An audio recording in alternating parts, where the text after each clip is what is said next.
जय श्री राम। ठीक है, बोलो सदगुरुदेव स्वामी बोधानंद जी महाराज की, पधारे हुए सभी महापुरुषों की।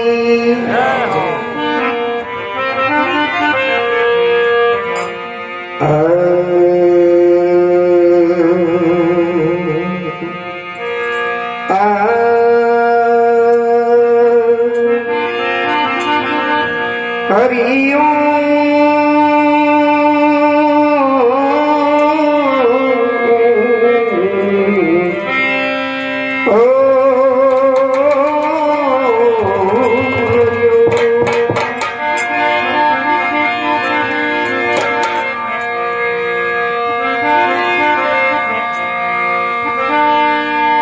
सत्संग की जय संत की, और क्या नुगरों से काम जी, ए नुगरा ले जावे नरक में, ए संत मिला फिरा, संत मिला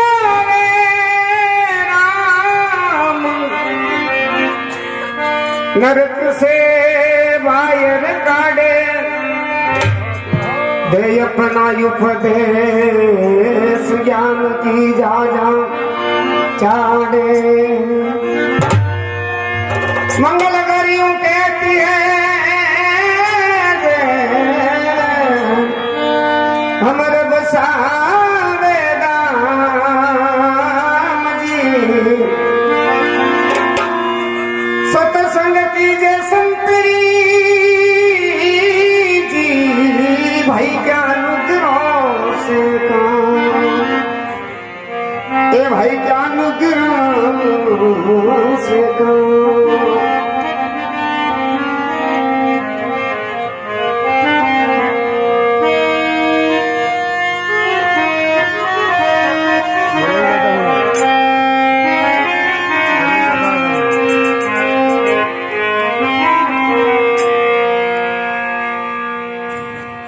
अनंत कोटि जीवों के तारणहार स्वामी जी महाराज के चरणों में वंदन प्रणाम करते हुए, मंचासीन आज के जो सभापति जी मुझे और जितने भी भगवान के नित्य अवतार महापुरुष विराजमान है, आप सभी को प्रणाम करते हुए, और आज जो हमारे सदगुरुदेव भगवान की जो पुण्यतिथि में हमारे गुरु भाई रामानंद जी महाराज हर वर्ष की भांति ये इस सेवा को करते आ रहे हैं, धन्यवाद इनको। और जितने भी दूर दराज से पधारे हुए भक्त लोग, भक्ति शक्ति माता बहने, आप सभी को मैं प्रणाम करता हूँ। हरिओम हरिओम। देखिए, तुलसीदास जी महाराज ने काकभूषण जी और गरुड़ जी का संवाद लिखा है सत्संग के विषय में। प्रिय सज्जनों, महापुरुष ये कहते हैं कि भाई पहले तो मनुष्य तन क्यों मिला, तो इसी का मतलब इतना ही नहीं है कि ये मिल गया तो खाओ पियो मौज करो और मर जाओ, बस इतना ही नहीं है। ये तन कर फल विषय नहीं भाई। महात्मा कहते हैं कि इस जो मनुष्य तन का जो फल, इतना ही नहीं समझना चाहिए इंसान को, बाल बच्चा पैदा कर लेवे, मकान बना लेवे। जो आप कर रहे हो ना, वो तो जानवर भी कर रहा है। एक चिड़िया को देखो कितना अच्छा घोंसला बना देती है, उसके पास कुछ भी कारीगरी नहीं है, ना कोई मसाला है ना कोई सीमेंट है, एक एक जो तिन्ने का लाला कर और कितना सुंदर बना देती है। अरे वो आप कर रहे हो तो जानवर भी कर रहे। तो यह सत्संग के विषय में काकभूषण जी से जो 60 प्रकार के जो प्रश्न पूछे हैं सत्संग के माध्यम से, प्रभु प्रथम हाथ क्या हो मुनि धीरा, सबसे दुर्लभ कौन शरीर है प्रभु। पहले ये बताइए आप, जो सबसे जो दुर्लभ, सबसे जो मुश्किल प्राप्त होने वाला जो शरीर है वो कौन है? और बड़ दुख कौन, कौन सुख भारी? सबसे बड़ा दुख कौन है और सबसे बड़ा सुख क्या है? अभी हम दुख को भी नहीं समझ रहे हैं, सुख को भी नहीं समझ रहे हैं। हम सुखी दुखी केवल संसारिक पदार्थों से हो रहे हैं। थोड़ा अगर किसान है और थोड़ी फसल बढ़िया तो आनंद आई गयो, बढ़िया है और सुख आई गयो। अरे यार, जो चीज टिकने वाली नहीं है उसी में तुम सुख मानकर बैठे हो, ये तुम्हारी नादानी है, इसका नाम सुख नहीं है।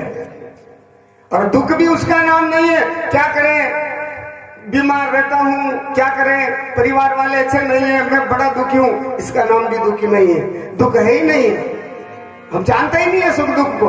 हाँ, ये जरूर जानते हैं कि सुखी हूँ दुखी हूँ, लेकिन अगर रियलिटी में अगर आप जाना चाहो तो सुख क्या है, दुख क्या है, वो अभी तक संसारिक लोगों को मालूम नहीं है। इसलिए तो ये महापुरुष बताते हैं कि सुख इसका नाम है और दुख इसका नाम। तो थोड़ी चर्चा कर लेते हैं, भजन में सुनाऊंगा ये आपको। तो कहा कि प्रथम जो पूछा, दुर्लभ कौन शरीरा, यानी जो मुश्किल से जो प्राप्त होने वाला शरीर है वो कौन सा है? तो काकभूषुंड जी महाराज कहते हैं कि नर तन समकर कौन ही देही, वो जीव चराचर जाचत यही। ये मनुष्य तन जैसा और कोई शरीर नहीं है, और जीव चराचर इसी की याचना करते हैं। और जो देवता लोग भी जो मनुष्य तन के लिए तरसते हैं, प्रभु एक बार हमें भी मनुष्य तन दे दें ताकि हम आपका भजन करें। और इसी के अंदर आकर यदि हम संसार के अंदर ही फंसे रहते हैं, संसार का मतलब ये मत समझ लेना कि बाबू जी क्या करें, धंधा नहीं करे, खेती नहीं करे, क्या बाल बच्चा पैदा नहीं करे। अरे खूब करो, 4-4, 5-5 करो, कोई मना नहीं करने वाला आपको, कोई बैंट नहीं है। हाँ, अगर किसी को वार्ड पर सरपंच बनने वाला हो तो हमारी तरफ 2 से 3 नहीं होना, ठीक है? आपकी चाहे जो करो, इनका नाम संसार नहीं है, ठीक है? तो नर तन समकर कौन नहीं देई, जीव चराचर जाचत यही, कि मनुष्य तन जैसा और कोई शरीर नहीं है। और इस मनुष्य तन में आकर यदि हम यही सोच लें कि बस मनुष्य तन केवल भोगों के लिए ही मिला है, तो यह हमारी भूल है सजनों, ऊपर है कुछ। और शास्त्र ये कहते हैं, निंद्रा आर भय में तुम नर पशु एक साथ। ये सब जानवर के अंदर भी होता है और मानव के अंदर भी होता है, लेकिन मनुष्य के अंदर तो अकार्य भय है और जानवर से भी ज्यादा भय है। डर तो जानवरों का भी है, लेकिन जो इंसान का डर है ना, वो जानवर से भी नीचा डर है। बोलो, आप कहोगे कैसे महाराज, बता दो। जानवर को लकड़ी उठाओ तो डर लगेगा, बाकी इस बात का डर नहीं है। मनुष्य को फालतू बात का डर है। शनि महाराज का डर भी लग जाता है, शनि महाराज लगे है, राहु केतु लगे है, ये जानवरों को है क्या डर? वो पता ही नहीं है, शनि राहु केतु किसी देवता का डर नहीं है उनको, और मनुष्य को अकारण। अभी मैं अहमदाबाद गया था, गुजरात, एक भगत का जो मकान बनाया था अच्छा, और जाकर देखा मकान बहुत सुंदर था, लेकिन सामने एक टायर टेर रखा था। टायर होता ना गाड़ी का काला, हाँ टायर था। तो गए अंदर, पूछा भगत को, मैं कि भाई ये क्या है, ये टायर क्यों, इतना सुंदर मकान है टायर लटका रखा है, कारण क्या है? वो कहे गुरुजी इसे नजर नहीं लगती। मैं कि वाह, ये जोरदार टोटका है भाई। और जब अंदर गए बेटे तो उसी के बेटा की लाड़ी वो पोता को लेकर आया कि गुरुजी इसको नजर बहुत लग जाती है, बार बार नजर लग जाती है। मैं तो तुम नजर को उतार जानते हो? कि नहीं नहीं गुरुजी, कहाँ नजर को उतार जानते हो? मैं तो तुम जानते हो नजर का टोटका, मैं बताऊंगा, इसके गले में टायर घाल दो।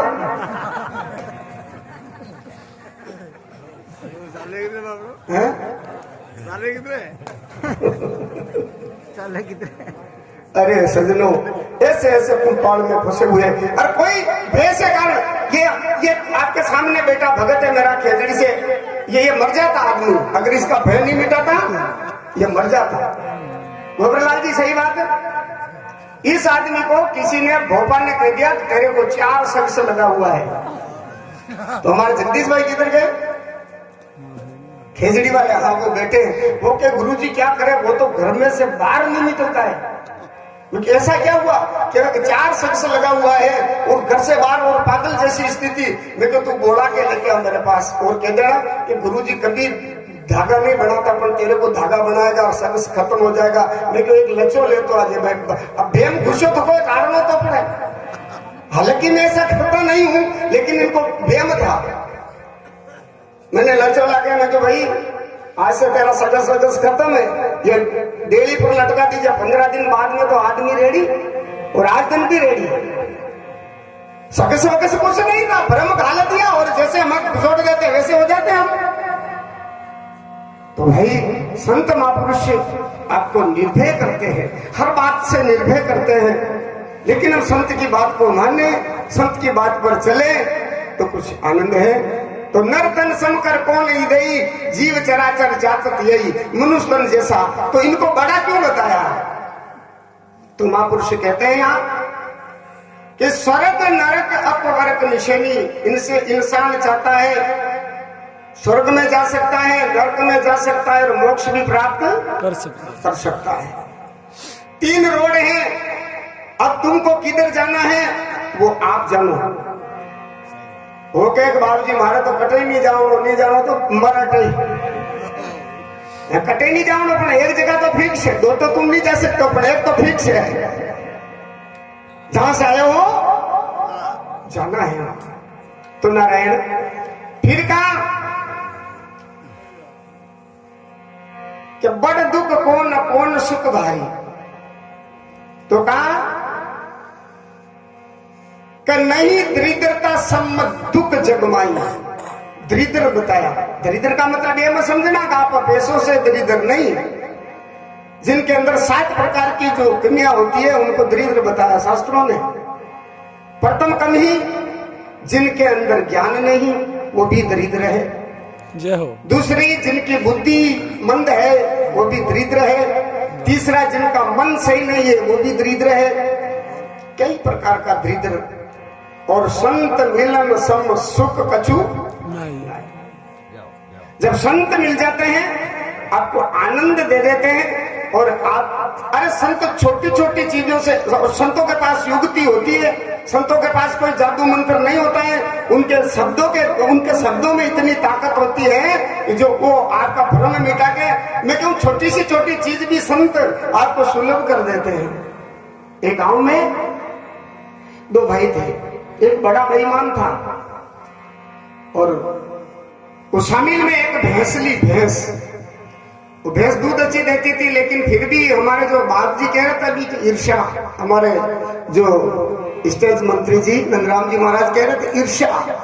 उनने कहा दूध हेलो देवण एक लो खावे तो क्यों पैसा वंडी पांती कर ला तो क्या कर लो भाई पांती की कर करे क्या पैसा आगे आगे से तुम्हारी और पीछे पीछे से मेरी। वाह ठीक है, लिखा पड़ी कर दी थी। अब दूध काढ़े वो एक लोग खावे, वो भाई के भाई दूध के पांती भी थकी है, दूध तो पाचे थी आवे थारी पांती में आवे को नहीं है। अब बेचारो चारों वो खिलावे और पानी वो पावे, पॉकेट में गिर रही होती। ठीक है, अब दूसरे दिन क्या हुआ, एक कामल वाला आ गया तो कामल भी सियाला का टाइम हो बहुत सर्दी कि भाई साहब कामल ले ला भेड़ा में कहा ले लो, क्योंकि यार कामल की भी पांती करा कहीं कि 12 घंटा तुम ओढ़ और 12 घंटा मुंह, तो 12 घंटा किसा हाथ बजा, शाम को 7 बजे से मेरे को दे दे और सुबह 7 बजे तेरे को दे दो। अब ठंड लागे तो खाओ, रातें लागे धन्य तो लागे ही नहीं लागे। अब बेचारो वो कामल भी वही तो क्या करे आपको दिन। एक दिन कोई महापुरुष पधार गए गांव में, कोई संत आ गए और जाकर चरणों में गिर गए कि गुरु जी मेरे एक भाई बड़ा बदमाश है और मैं जुबान में आ गया, हमने साथ में भैंस ली है पांती में, लेकिन वो दिन दिन को वो कहता है कि आगे से तुम्हारी पीछे से मेरी, तो बाप जी दूध भी वही खावे न मैंने दूध नहीं दे। कह बेटा सीधा मामला है क्या कि आगे आगे से तेरी यहाँ कि दूध कितनी बजे निकालेगा? अभी के 4 बजे। तो वो जो दूध निकालवा बेटे ने एक लट लेनी हिंगड़ा में धमका दे। देखा यो की तो जोरदार दूध खावे। बता दिया संतों ने तरीका, और जाकर दूध निकालने के लिए बेटा पाड़ा वाड़ा लगाया और इधर से एक शीर निकाली और उन्होंने एक लट मारा सींग में और भैंस ने लात ठोकी जो भाई साहब को भी गिरा दिया। वो कहे क्या कर रहा है, कि क्या कर रहा है? आगे आगे से मेरी है, मेरी पार्टी में जो चाहे जो करूं, तेरी पार्टी में नहीं आऊं पीछे। भाई साहब वो कहे दादा आधो दूध ले जा पर कूटा कूटी मत कर के वहां जदी पाची भेली कर ले दे, पाची नारी नहीं रेवेली नहीं राका भेली है। वो दूध निकालो, घंटा खेल करे, भैंस रुकी और महाराज के पास गया। तो गुरुदेव आनंद आ गया कि क्या कि मेरे को आपकी जो कला है बहुत अच्छी है, लेकिन गुरुजी एक काम हो रही है, दूध पी लो, एक काम